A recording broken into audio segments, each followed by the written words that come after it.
Distinguished guests, ladies and gentlemen, as we welcome their excellencies, we'd like to ask you to please rise and be on your feet.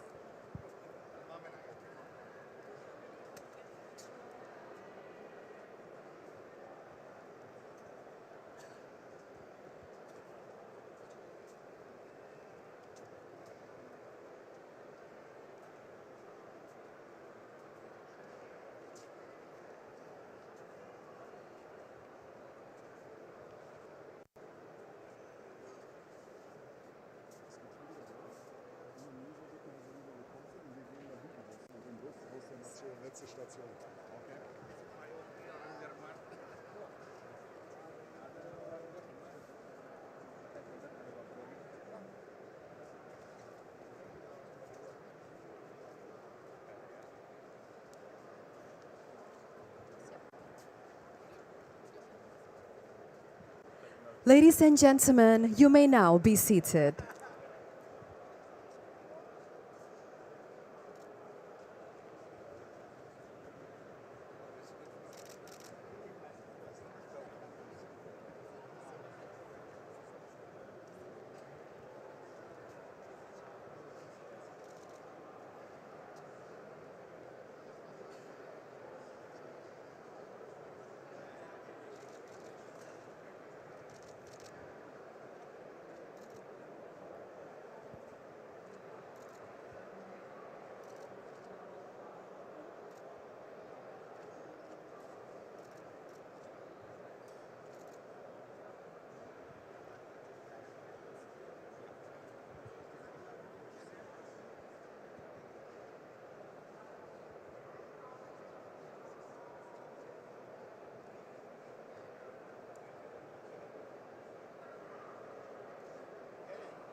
Excellencies, distinguished guests, ladies and gentlemen, welcome to the Indonesian-German Business Summit organized by the Indonesian Chamber of Commerce and Industry Kadin and the Asia-Pacific Committee of German Business, or APA. So to start, please allow us to extend our warmest welcome to the Chancellor of the Federal Republic of Germany, His Excellency, Mr. Olaf Scholz, and the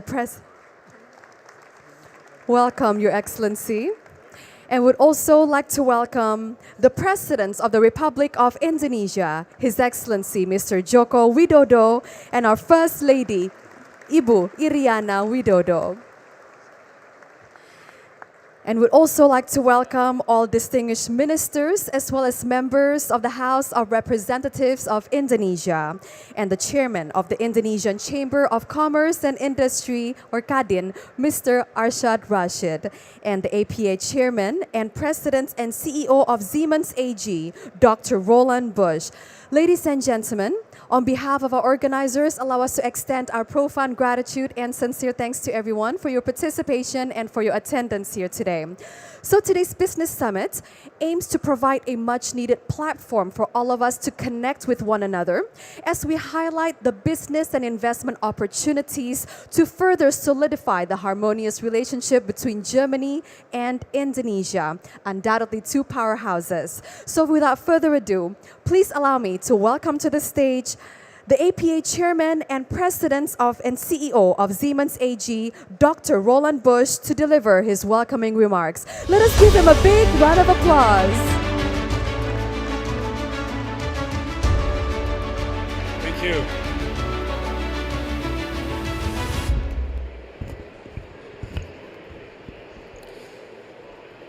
Dear President Widodo, First Lady Ibu Rana, Mr. Chancellor, Excellencies, Ministers from Indonesia accompanying the President, ladies and gentlemen. It was in April 2016, Mr. President, when you visited our Siemens professional education facility in Berlin. It was a great honor to us. Since then, Indonesia's labor force increased by more than 11 million people, while the unemployment rate decreased, already on a low level. Now I know why you are so interested in education and training of people. We are too, and rightfully so. Because Indonesia is growing. Indonesia is growing fast in GDP and people. And you have big plans for your country. Become the fourth largest economy globally by 2045, growing the share of GDP from manufacturing by more than 5% within the next couple of years. And it's not just about manufacturing or more manufactories, it's about smart factories, factories that use digital tools and that operate at world-class efficiency. Indonesia is ready to gear up more than ever, with regulations that will make investments more attractive. Indonesia will attract private investments, with strategies that help building high-quality value add in Indonesia. For example, an integrated value chain for battery production, and this is where Siemens would come into place too.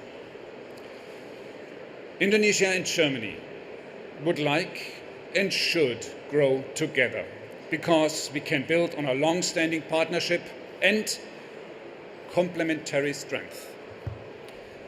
And it's not just one reason why Indonesia is partner country for this year's Hannover Trade Fair again. There's a lot German companies can contribute: technology and local investments. Take, for example, Infineon. They have an operation site at Batam for many years, but in a few months they will double their production area and focus on assembly and testing of automotive products, because Indonesia is the right place to grow. The opportunity is real, and the timing is perfect, but we need to work on it, because today Indonesia is only in position number 47 of Germany's trading partners. So let's focus on finalizing our EU-Indonesia free trade agreement, as you said yesterday, so we can trade and exchange more goods, more ideas, and more people too. We want to change this together now. In about an hour, a short walk from here, there will be 20 MOUs will be signed. A great thank you to everybody contributing, and I wish you a great day at the Hannover Trade Fair. Thank you very much. Thank you very much, Dr. Roland Busch, and may the future of Indonesia's relationship with Germany continue to be long-lasting and fruitful. And ladies and gentlemen, next, please allow me to invite to the stage the chairman of the Indonesian Chamber of Commerce and Industry, or Kadin, Mr. Arshad Rashid, to deliver his remarks. Let us give him a big round of applause.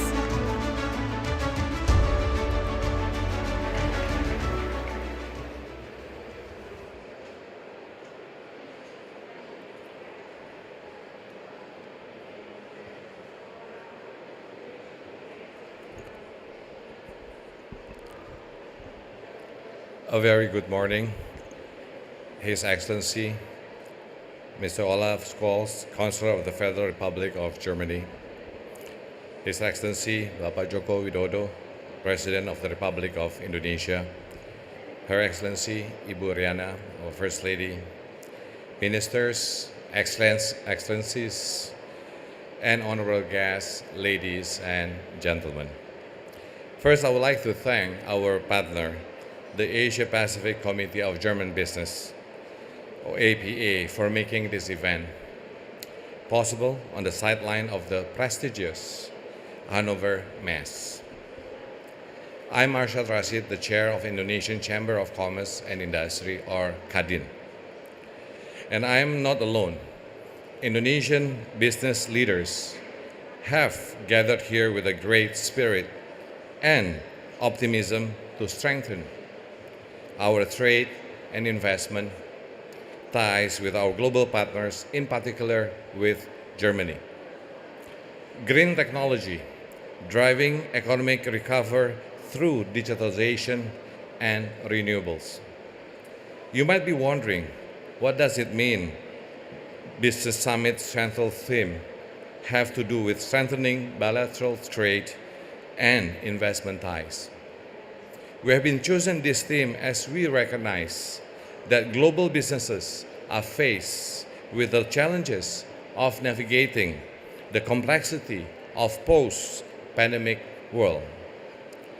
This timely topic will undoubtedly stimulate thought-provoking discussion and fosters collaboration between our nations. By leveraging the transformative power of digitalization, we can create a more sustainable, efficient, and resilient industries. Additionally, embracing renewable energy not only helps combat climate change, but also generates new opportunities for cross-border collaboration, which spurs economic growth and job creation. Ladies and gentlemen, excellencies, Germany is one of Indonesia's most important European partners. With long-standing diplomatic ties, Germany was in fact Indonesia's sixth largest trading partner in 2021. In terms of investment, Germany is also one of the largest investors in Indonesia among European countries. As of 2021, German companies have invested around 9 billion euros in Indonesia. Despite the COVID-19 pandemic affecting global trade, there has been a steady increase in bilateral trade between Indonesia and Germany over the past few years. Both countries have expressed a commitment to further strengthening their economic ties, including through the negotiation or the support of Germany for the EU CEPA agreement, which aim to reduce trade barriers and increase investment flows between the two countries. A key part of the spirit is the desire to revitalize our economy following the pandemic and to move towards more innovative, sustainable, and resilient growth. As this year Hannover Messe focuses on industrial transformation, Indonesia will be gaining a great deal of opportunities as the country is developing around high-tech and backed up by a digitized population. More companies are also rebuilding its supply chain with a tech-based ecosystems and operation, which requires close collaboration with advanced countries globally. Moreover, Indonesia's economy is also filled with opportunities for energy and green solution, ready to take on the future vision of our decarbonized and net zero world. By working together and sharing expertise, Indonesia and Germany can collaborate on industrial transformation initiative that benefits both countries. For example, German companies can bring advanced manufacturing technologies to Indonesia, while Indonesian companies can provide access to the country's large and growing consumer market. This can lead to increased trade and investment flows between the two countries, as well as greater economic and social benefits for our people. This mission is aligned with the agenda of the G7 2022 presidency and the G20 2022 presidency, which were chaired by His Excellency Mr. Olaf Scholz, the Chancellor of Germany, and His Excellency Bapak Joko Widodo, the President of the Republic of Indonesia. And today, I would like to also bring attention to our latest endeavor in which Indonesia, under the leadership of His Excellency Bapak Joko Widodo, once again is trusted to chair the ASEAN 2023, in which, with the theme of ASEAN Matters, the epicentrum of growth, in which Kadin is mandated to power and the regional private-led reforms and economic integration under ASEAN Business Advisory Council or ASEAN BAC. the ASEAN BAC came up with the theme ASEAN Centrality, Innovating Towards Greater Inclusivity, to tell the world the new path of our regional economic development, focusing on 5 key issues: digital transformation, sustainable development, health resilience, food security, and also trade and investment facilitation. Issues that are much relevant to the global and regional concerns. Indonesia ASEAN BAC Chairmanship will communicate on the 3 and 4 September in 2 main events: ASEAN Business Investment Summit, or ABIS, and ASEAN Business Awards, and followed by the ASEAN Indo-Pacific Infrastructures Forum, or AIPIF. At these opportunities, we would like to invite the business community to join this endeavor with us, not limited to the ASEAN community, but the global business community at large. It is very timely, as when you join the ASEAN business event, you will be able to tap into the future epicentrum of growth, which is Southeast Asia.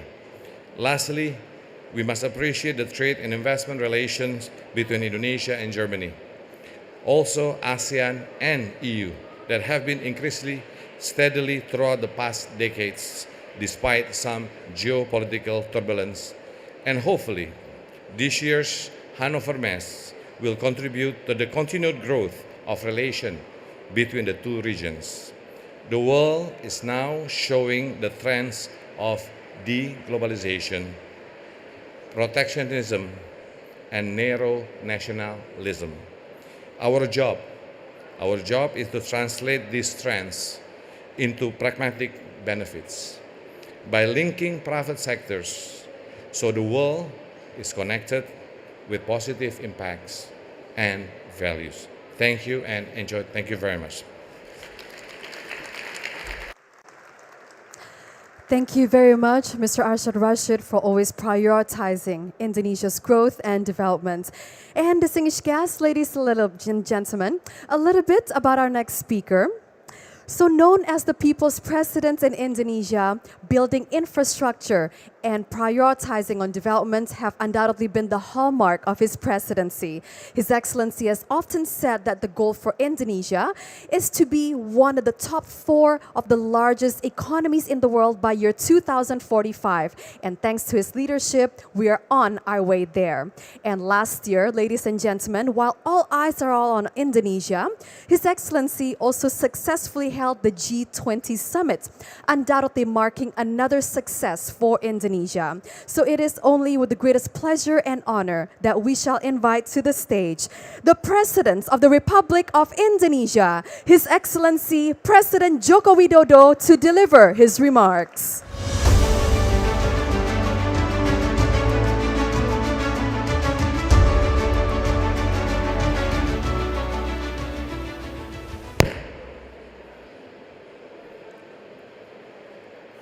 Yang Mulia, Kanselir Olaf Scholz, hadirin sekalian, good morning, guten morgen, selamat datang di Business Summit Indonesia-Jerman.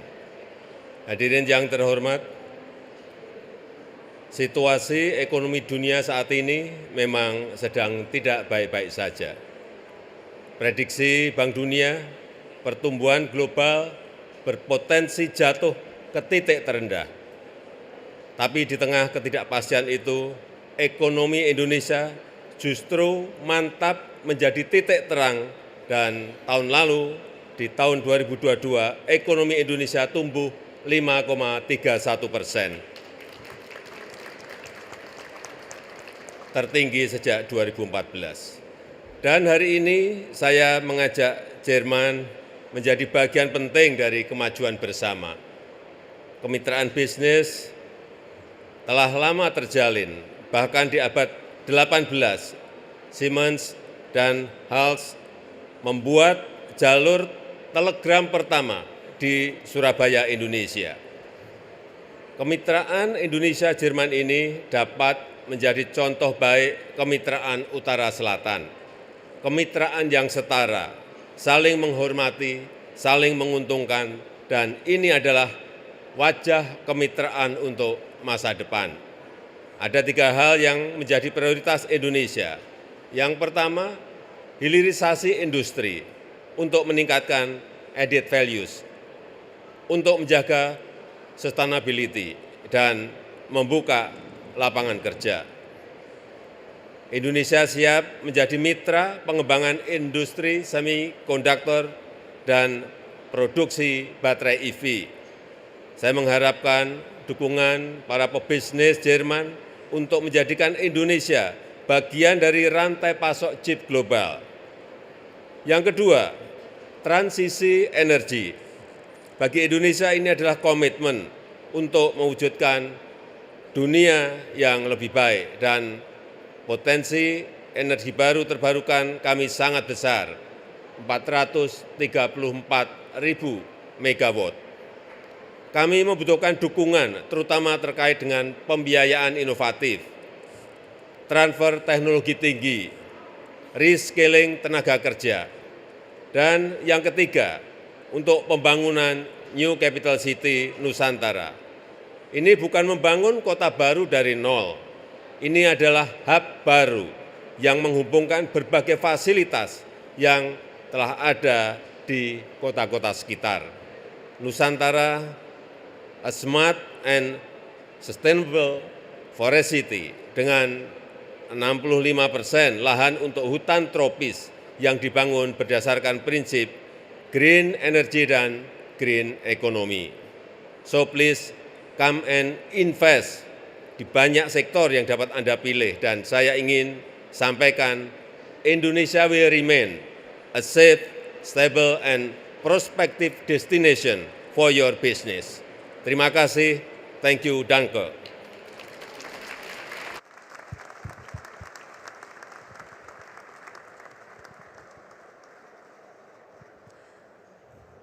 Thank you very much, Your Excellency, for the remarks.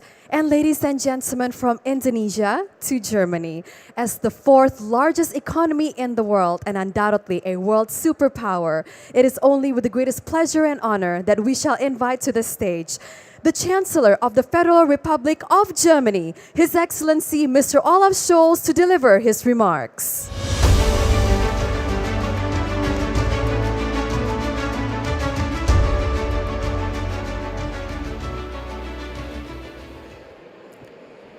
President Widodo, Excellencies, Mr. Bush, Mr. Rashid, ladies and gentlemen. Popular wisdom has it that small steps can lead to big progress. I would add that big steps can lead to even bigger progress. And today we are taking a big step in German-Indonesian business relations. Of course, the Indonesian and German economies are already closely intertwined. We are Indonesia's biggest trading partner in the European Union. More than 250 German companies have branch offices in Indonesia today. Many of them can look back on a long, mutually beneficial history in your country. But we can accomplish even more. That is the message of Indonesia's presence here at Hannover Messe. And as I pointed out yesterday in my opening remarks, the conditions to do so could hardly be better. Both of our countries are keen to diversify their trade and investment partners. Both of our countries are implementing an ambitious plan to become climate-neutral digital economies. This is precisely where we can benefit from each other's strength. Indonesia's economy has impressive growth rates that call for greater investment. We share the goal of creating fair raw materials partnerships that increase both local production and the resilience of our supply chains.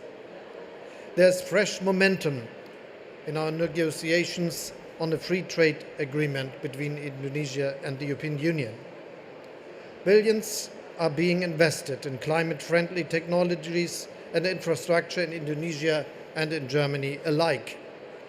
The Just energy transition partnership that we concluded with Indonesia during our G7 presidency last year plays a key role in this.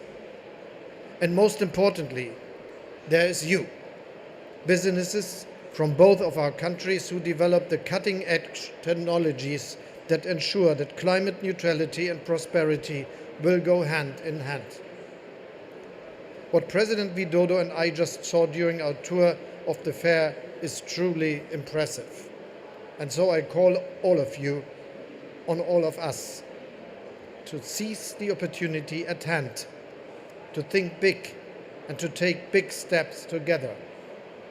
My thanks go to the BDI and to the Indonesian Chamber of Commerce and Industry, Kadin, for hosting us this morning. And to all of you for being here. Thank you.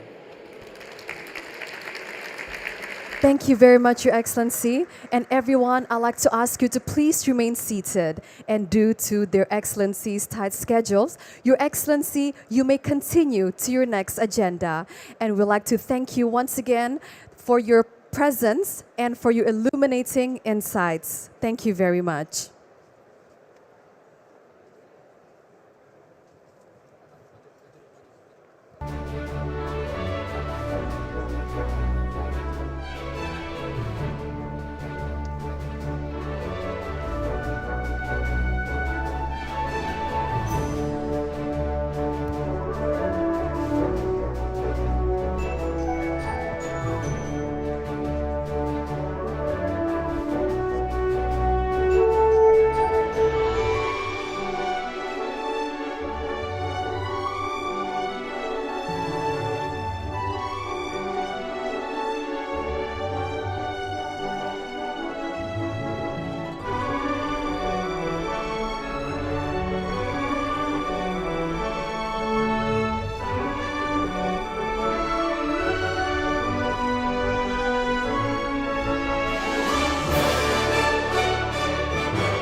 Distinguished guests, ladies and gentlemen, our next agenda will be the cooperation signing as well as the panel discussion.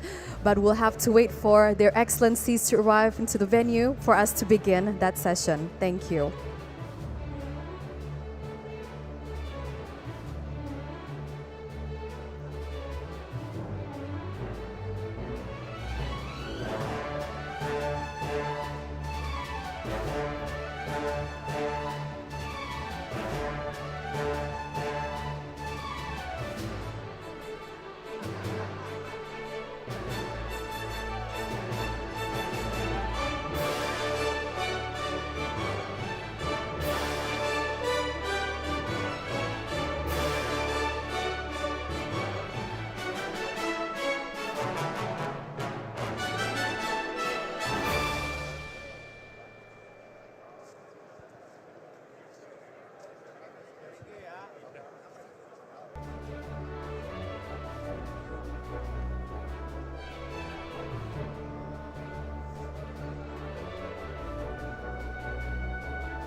Distinguished guests, ladies and gentlemen, as our next session will continue shortly, we'd like to invite everyone to please be seated. Thank you.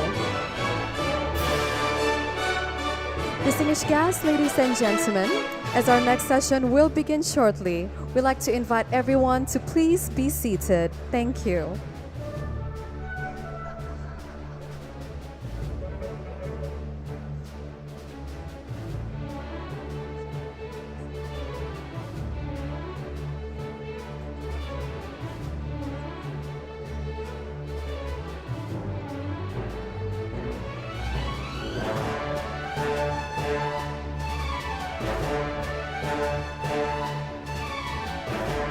Distinguished guests, ladies and gentlemen, what a great and active day that we've all had.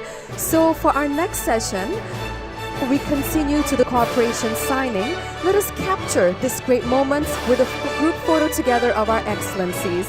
Therefore, allow me to invite to the stage the Coordinating Minister for Economic Affairs of the Republic of Indonesia, His Excellency Bapak Airlangga Hartarto, along with the Minister of Industry of the Republic of Indonesia, His Excellency Mr. Agus Gumiwang Kartasasmita. And for this group photo, please allow me to also invite the Chairman of the Indonesian Chamber of Commerce and Industry, or KADIN, Mr. Arshad Rashid, and the APA Chairman and President and CEO of Siemens AG, Dr. Roland Busch, as well as the President Commissioner of Astra International, Mr. Priyono Sugiarto, and the Chairman of the Board of Executive Directors of BASF SE, Dr. Martin Bruder-Müller, and the Executive Director of Econet, Mr. Jan Ronfeld. Ladies and gentlemen, as we capture this great moment together with a group photo session, we'd like to invite our photographers to take a picture.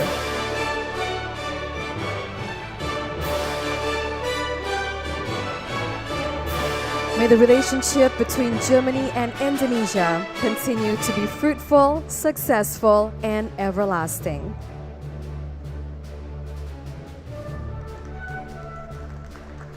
Thank you very much.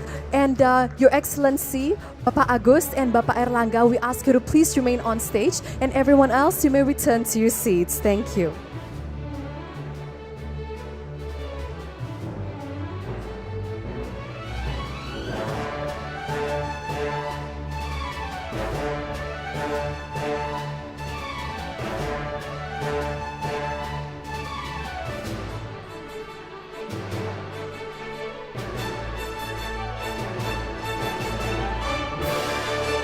And distinguished guests, without further ado, to further solidify the relationship between Indonesia and Germany, next is the cooperation signing. Therefore, please allow me to invite the representatives from the Directorate General of IRIRA and Mars Envotech, and the Government of West Nusa Tenggara and PT Pancanaka Teknologi Nusantara, and from Nusantara Capital City Authority and PT Siemens Indonesia. We'd like to ask for the representatives to please join their excellencies on stage as we capture this great moment together.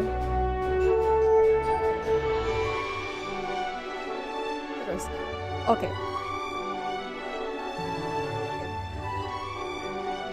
And next, we'd also like to invite the representatives from ADMI IGI Center and Solinatra, and PT Krakatau Bandar Samudra, dan PT Molsers Melindo Indonesia, Kendal Industrial Park, and Hans Dislage GmbH.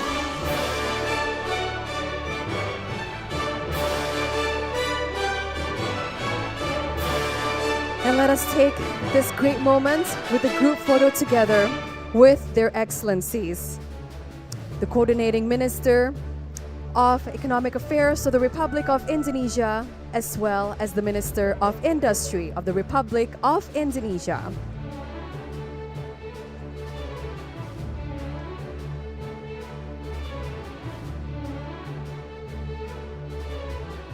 And ladies and gentlemen, let us give them a big round of applause.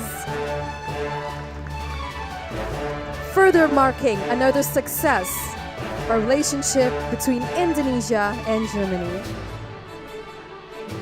And Your Excellencies, Bapak Agus and Bapak Erlangga, we ask you to please remain on stage, and everyone else, you may return to your seats. Thank you.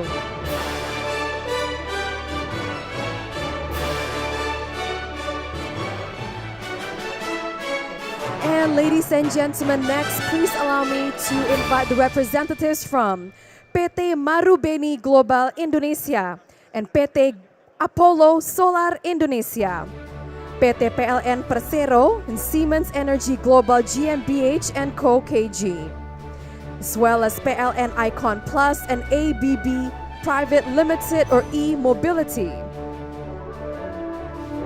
PT Pancanaka Teknologi Nusantara and Mars Infotech, Block Solutions Indonesia and Block Solutions OY, PT Pancanaka Tua Madani and Mars Infotech, PT Stekhok Robotika Indonesia, PT Festo Indonesia, PT Wiraraja Tangguh, PT Tynergy Technology Group, and Peruri or Perum Percetakan Uang Republik Indonesia, and PT Global Sukses Solusi Tbk.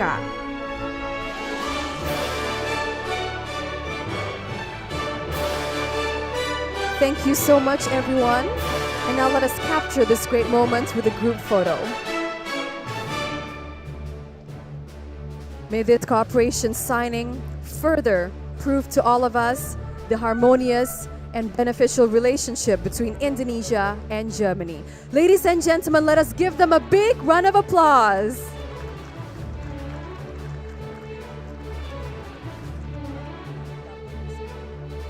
Your Excellencies, Bapak Erlangga and Bapak Agus, we ask you to please remain on stage, and everyone else, you may return to your seats. Thank you.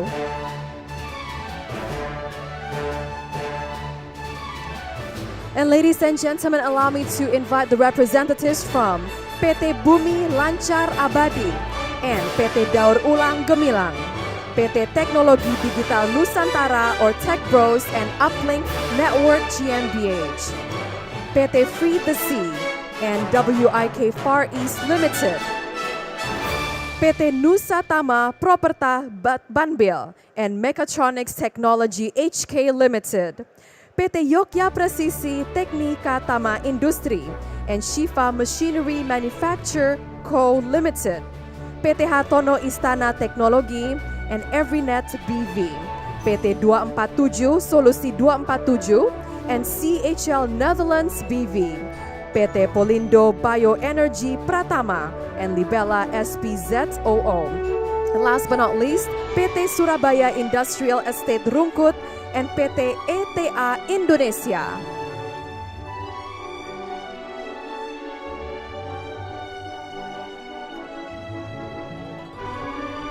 Ladies and gentlemen, this incredible and much needed cooperation signing is worth about $2 billion. What an amazing, another milestone for the relationship between Indonesia and Germany.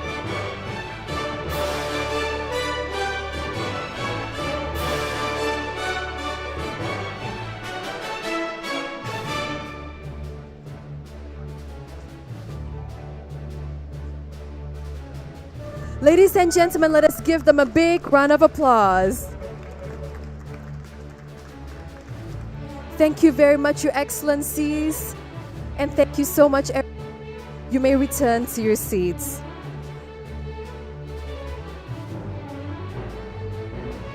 As we wrap up the cooperation signing photo opportunity, we'd like to once again extend our profound gratitude and sincere thanks to everyone for your participation and for your attendance here today.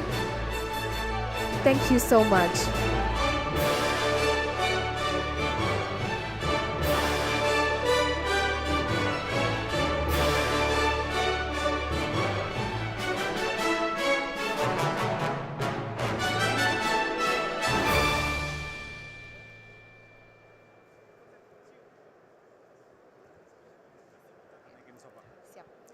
Distinguished guests, ladies and gentlemen, as we wrapped up the session of our high-level speakers as well as our signing cooperation. And now let us continue to our next agenda, and that is our business summit. And before we start our business summit, I'd like to once again, on behalf of our organizers, say thank you so much for your participation and for your attendance here today.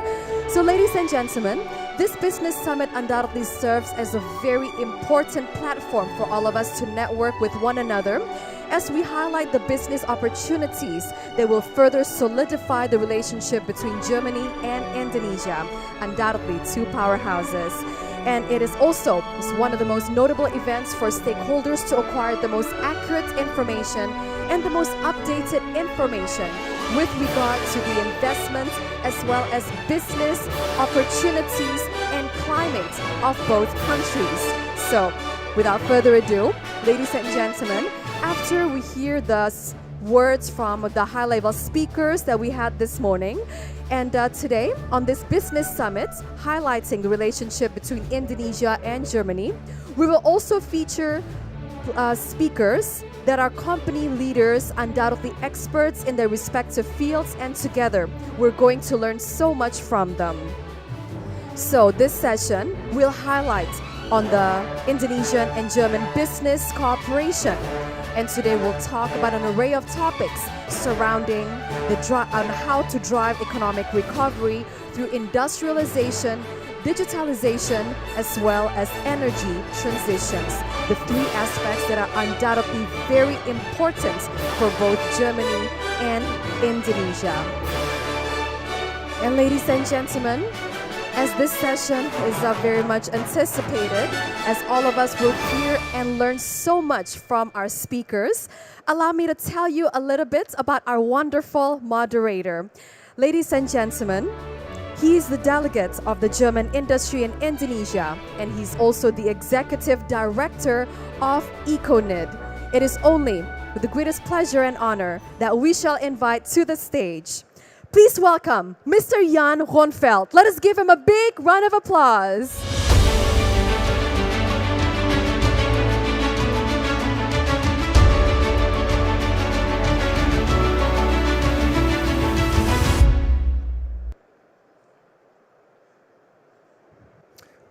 Ladies and gentlemen, yes, works. So, a very warm welcome from my side. Good morning. Hope that if you want to move up a little bit, I think we have a few free seats in the beginning, in the front seats. So now is the actually business summit. After we had the political and the welcome regards, now I have the distinct pleasure to invite two senior executives, one from Indonesia, one from Germany, Mr. Piono Sugiarto from Astra, please come to the stage, and Mr. Dr. Martin Brudermüller from BASF, please also join me here.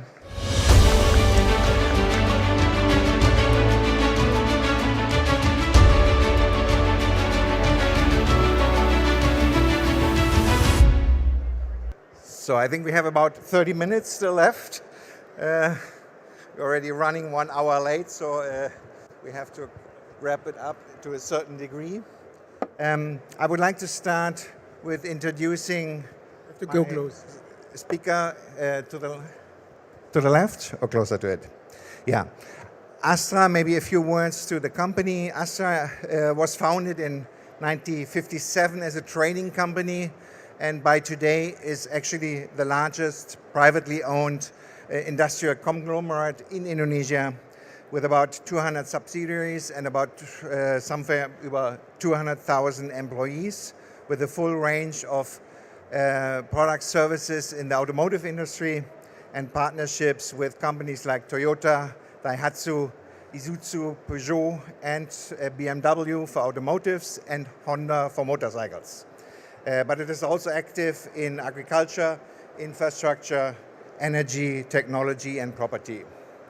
And a big part of that success story can be linked to its the chairman of the Astra International, Piono Sugiarto, who has actually worked for 20 years in the board of Astra, 10 years as its CEO, and his German links are from his early time, from his studying time in Germany. He studied Maschinenbau and Wirtschaftswissenschaften at the university in Konstanz and in Bochum, and now is still the chairman of the supervisory board of Astra, and most importantly is the chairman of the German-Indonesian Chamber of Commerce as well.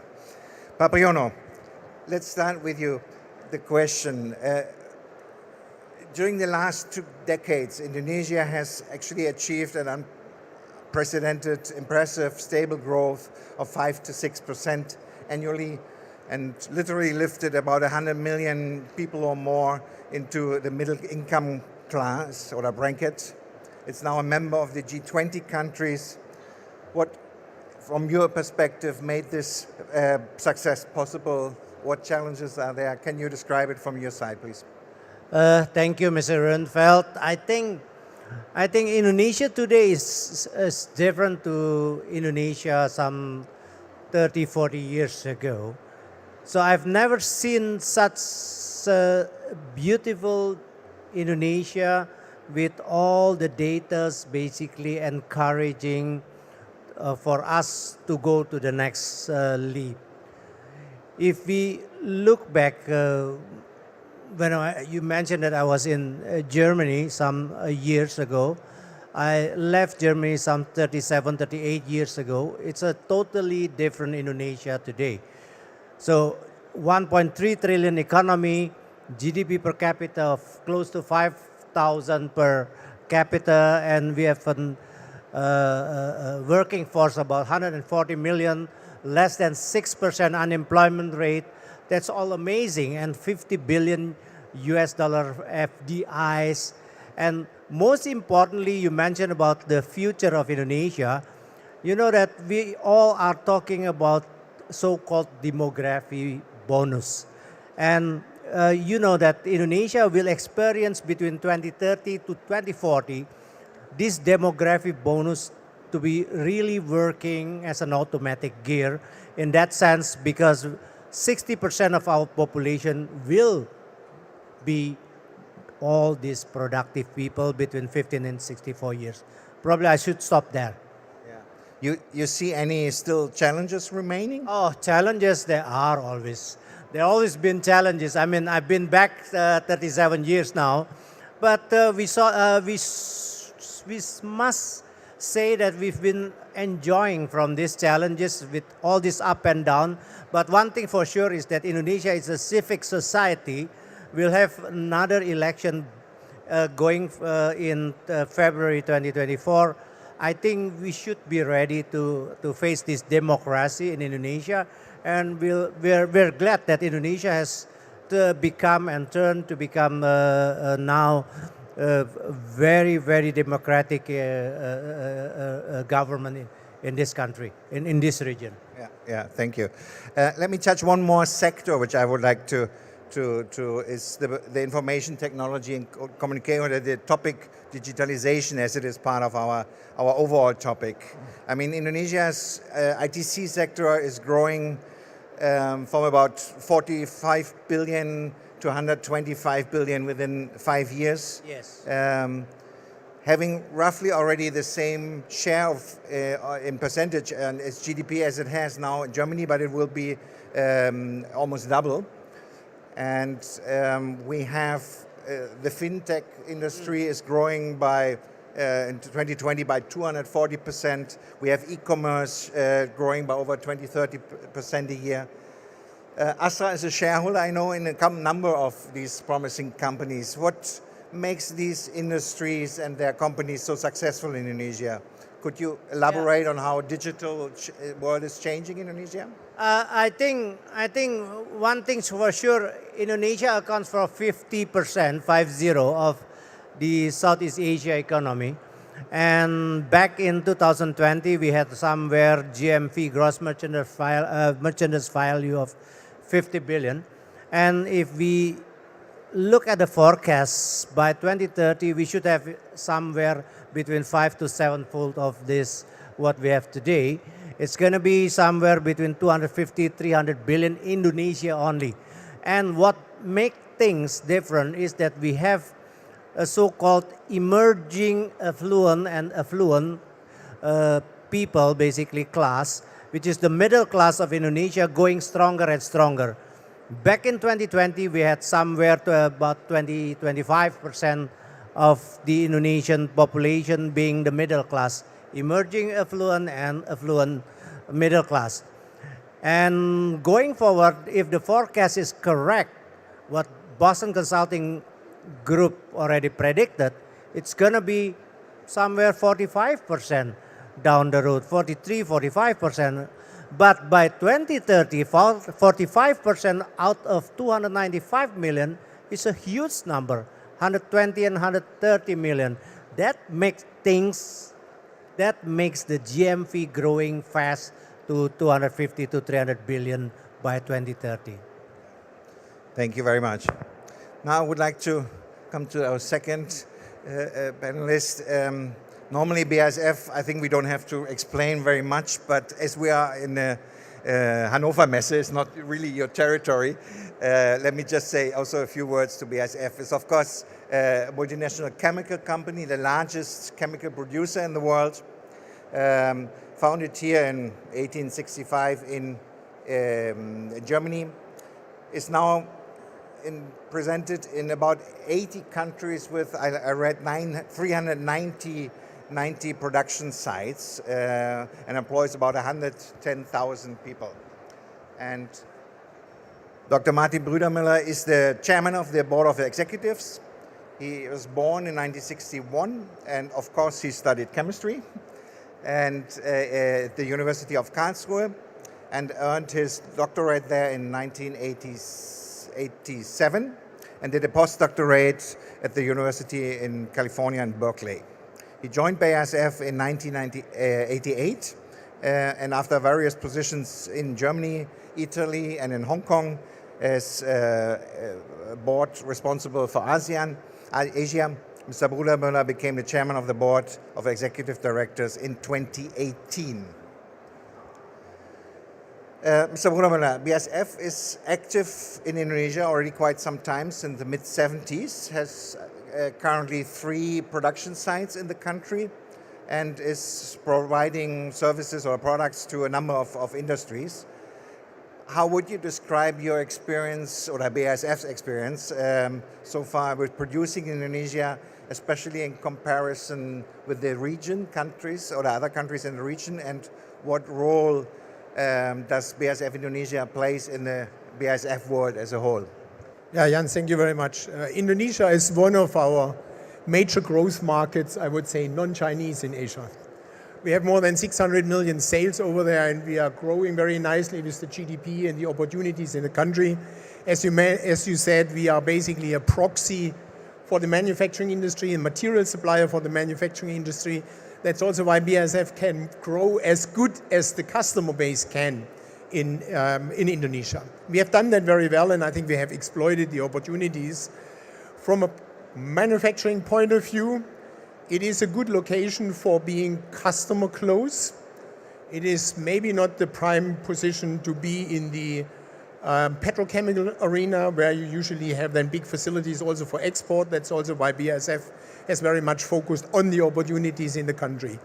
So we are very happy with the opportunities over there. So the question is actually, what is the potential going forward?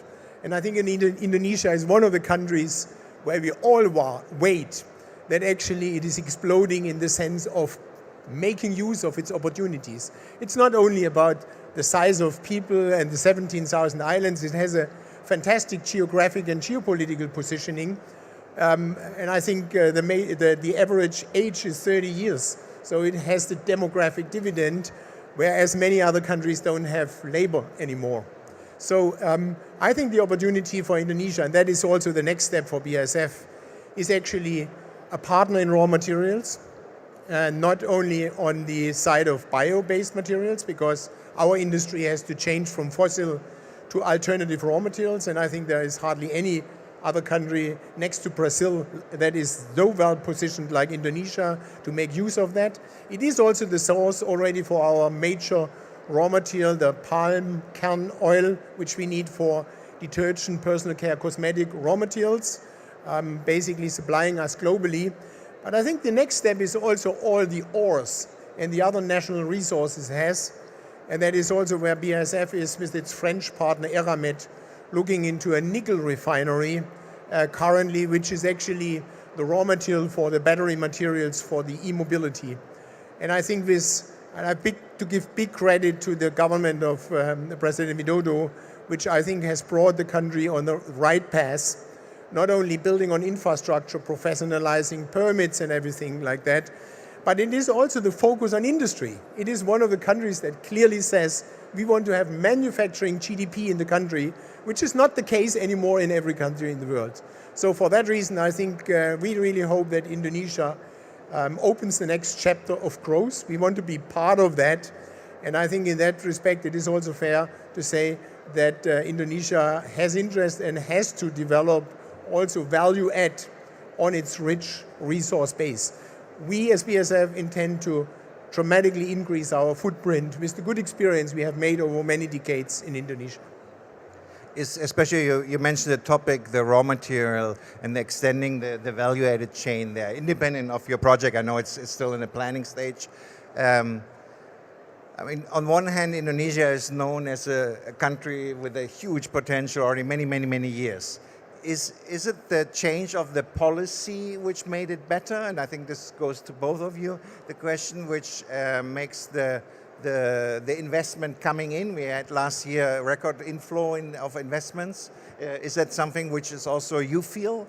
Because, as I said, the potential is there since 20, 30 years, and Indonesia was always a little bit behind what everybody thought it could be. I mean, as always, the tone is set at the top. I think that is true for a company, and that is also true for a country.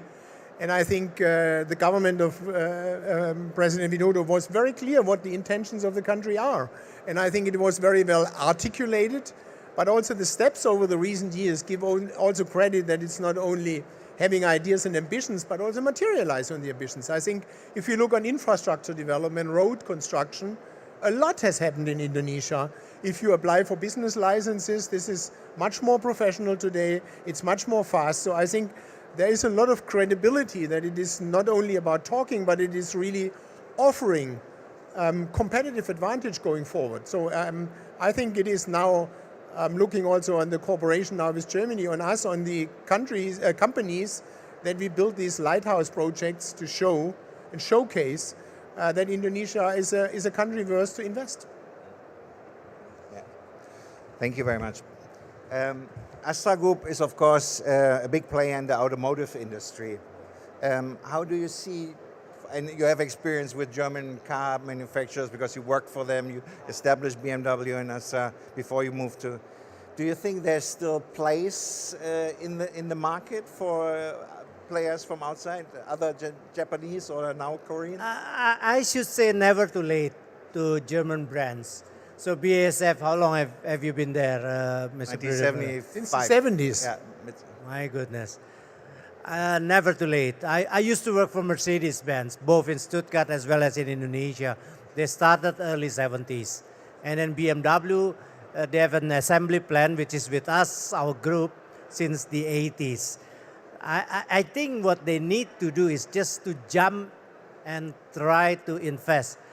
So I think when Mr. Bush came to see us in Jakarta, I also invited him to invest in this country. Look, especially on the auto side, I should say if we look at the penetration of the auto industry, the four-wheeler especially, we only have 10% penetration, which is 100 out of 1,000 inhabitants. And there is still a lot of room. And if I look at the numbers, where we are today, GDP per capita is of about 4,800 to 5,000. When China reached this GDP per capita, their market was as high as some 16, 18 million. And Indonesia population is about 1/5 of China. The potential of this auto, the four-wheeler market is somewhere 3 to 4 million. But we only have 1 million. It means it will definitely come. And I'm sure the cake is so big so that there will be always room for German brands to invest into Indonesia. And especially with hybrid or battery vehicles, you've got now the 20% tax holiday if you are a manufacturer. You have a super reduction tax of 300% if you have a research and development in this country, 0% import duty for BEV, for IKD, CKD. Luxury tax is also 0%. I think there are a lot of numbers that, like Mr. Bruder-Müller just said, Indonesia's government under President Jokowi, they are really trying to make it simple and easy as we can, so that it should be investor friendly. There is no such a word saying that we are too late. There will always be room even for German brands like Ford, Opel, Volkswagen, whatsoever. What about the automotive supplier companies? Of Same. course. Same. So look at our group. We have Toyota, Daihatsu, BMW, Peugeot, and Isuzu. We cover from the upstream to downstream. Even on the upstream side, we have at least 70 companies providing the components, providing the manufacturing of the components to make basically it's only not only just an assembly plant, but also a manufacturing base. Thank you. Mr. Bruder-Müller, our panel actually highlight is about industrialization, digitalization, and energy transition. What does that mean for BASF? How does your business in Indonesia or in the region contribute to these goals? Well, as a big global company, you set your targets globally. So 25% less CO2 until 2030, net zero 2050, that's the global BASF target. That means if you want to achieve that, all the operations locally have to contribute. So that is also where you ask and you challenge your national teams, what is actually very special in the country to contribute. And I think if you're looking into Indonesia, I tapped into this already, there are opportunities in all these areas. And I think a main part comes from actually the raw materials area. And I would like to mention 3 examples. I mean, the one is really the battery material value chain, which I already said, where I have to say it is maybe less of the same what Indonesia needs.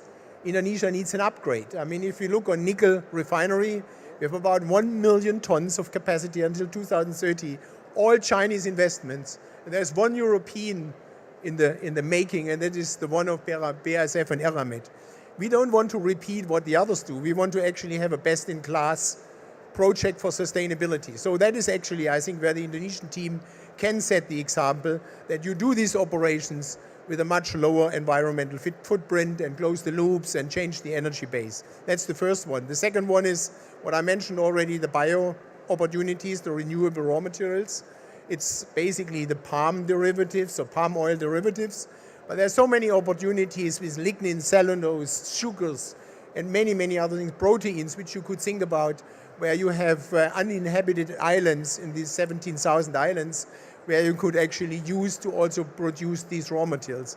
But let me also use a third example, which is actually a project the Alliance to End Plastic Waste does, where BASF is a founding member, where we have Bersih Indonesia, which means Clean Indonesia, where we actually have a model where we collect plastic waste and convert the plastic waste into pyrolysis oil, which then can be a raw material for closing the circularity in raw materials. This is all examples where Indonesia could actually role model, could actually show how such a model works, which then could be scaled actually worldwide in other countries. So that is actually what I expect from our BASF teams, that they come up with those examples which contribute to a better Indonesia, but also at the very end to a better BASF and to a better world. May I add what Mr. Bruder-Müller just said? We look at BEV, for instance. Half of the world nickel reserves are located in Indonesia. So we produce some 1.6 million metric tons of nickel last year. So half of the nickel reserves are in Indonesia. And we are targeting net zero by 2060. And I think the blueprint of the Indonesian government is very clear. We had a moratorium starting for the oil palm plantation, and we have already introduced the biodiesel 35 to reduce the greenhouse gas. Now we know that by 2025, it was mentioned last night by President Jokowi, there is no more license for coal-fired power plants. We have also carbon tax on coal-fired power plants. Everything is basically towards net zero 2060. I think there will be, is there no problem at all? I think we should lie if there is no problem. There will always be a problem, but we are here to solve problem, and I'm glad that BASF, such a big company, Siemens, such a big company, they are really committed to invest in my country. See, ich muss ehrlich sagen, Indonesia today is totally different than that of 40, 50 years ago.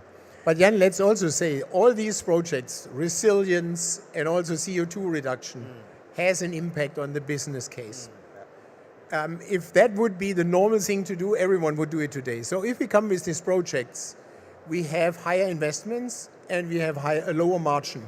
So it is very much about the Indonesian government, which has to be also creative in generating the business environment to invite the companies that they can establish attractive business models and decarbonize. Because if, for example, in the nickel refinery area, you continue to build the projects you have done in the last 10 years, you will never decarbonize until 2060. So that is, I think, the chance now for Indonesia and also the chance for companies to establish lighthouse projects that are really different, that make the difference and show the way how actually to decarbonize activities. Please help us, please Germany, help us and assist us in achieving the net zero by 2060.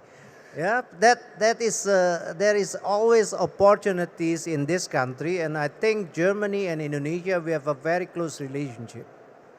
Do you think that the current, let's say, regulatory legal environment in Germany or partly even in the EU is supportive in that direction, or rather not? Well, I think we have a very interesting landscape because the Green Deal started to be very ambitious, to be leading in the green revolution. I think we see now that maybe the European way is not the best way to achieve that on one hand economically and also from a time horizon.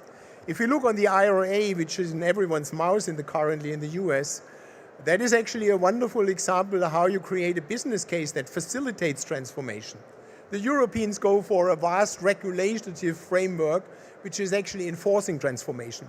So China has another way to go forward. They do piloting, and one day the government says now we are scaling up, and they will be very fast in catching up.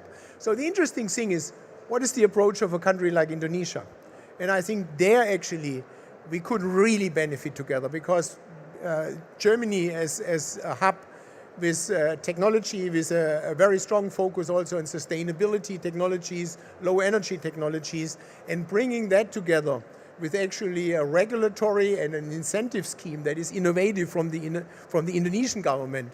Indonesia could, together with us, really put its own way, which I would think could be very, very successful and could make a difference and could be actually very attractive for investing in Indonesia. So I think it is worth to explore this territory together. Thank you very much.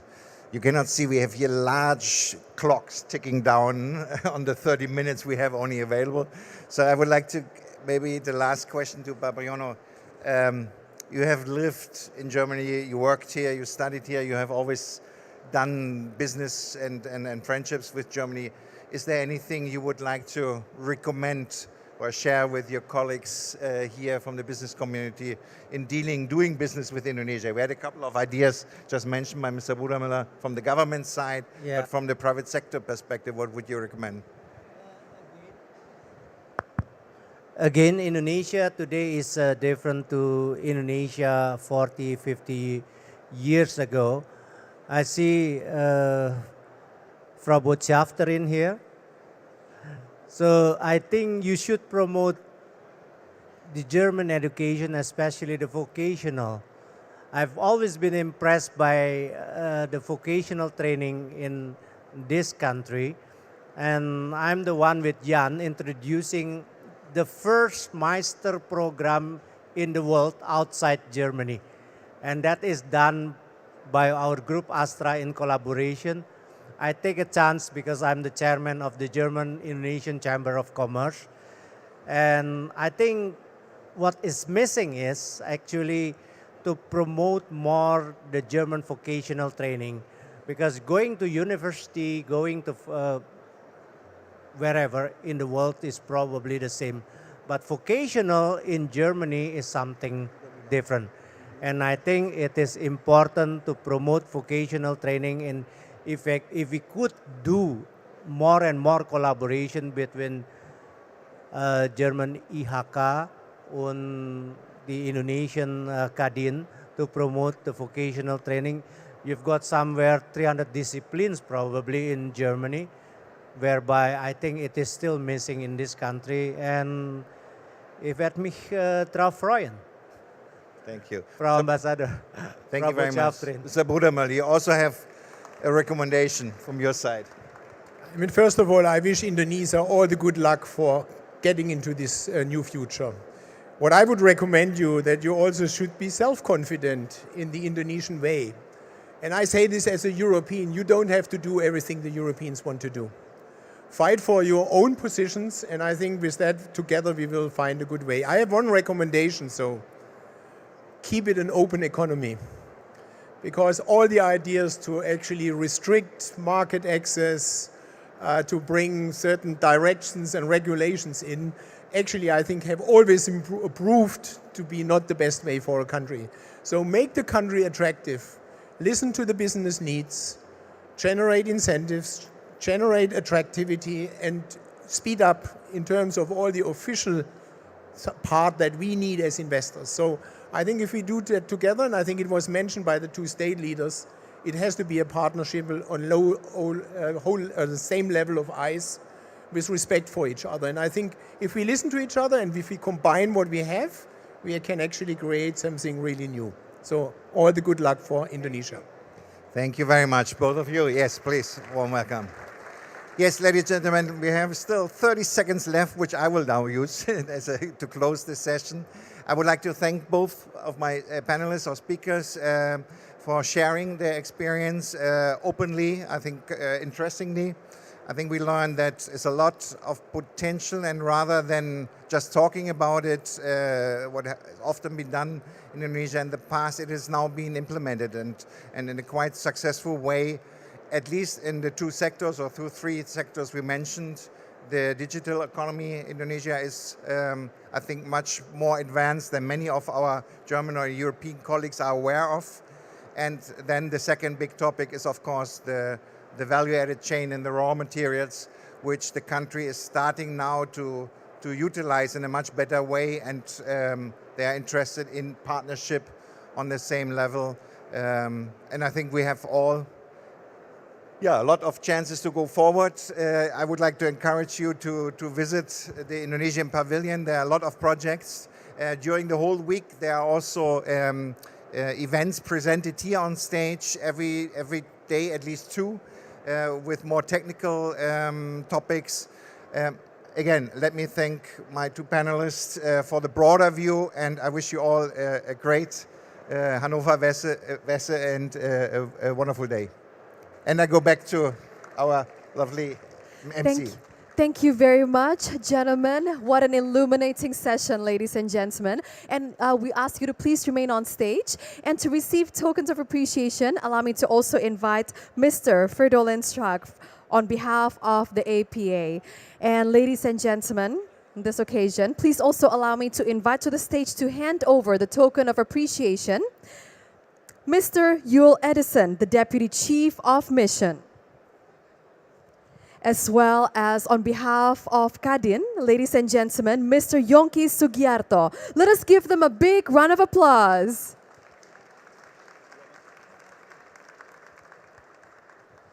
Thank you, Mr. Yul Edison and Mr. Yongki Sugiarto, on behalf of Kadin, for handing over the tokens of appreciation to our speakers, to our moderator, as well as to Mr. Fridolin Strack on behalf of the APA.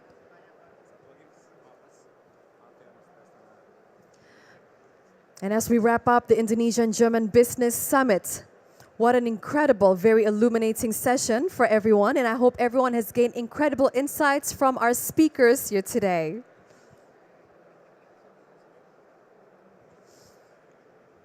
And let us continue with a group photo session. I'd like to ask to our photographers to please capture this great moment.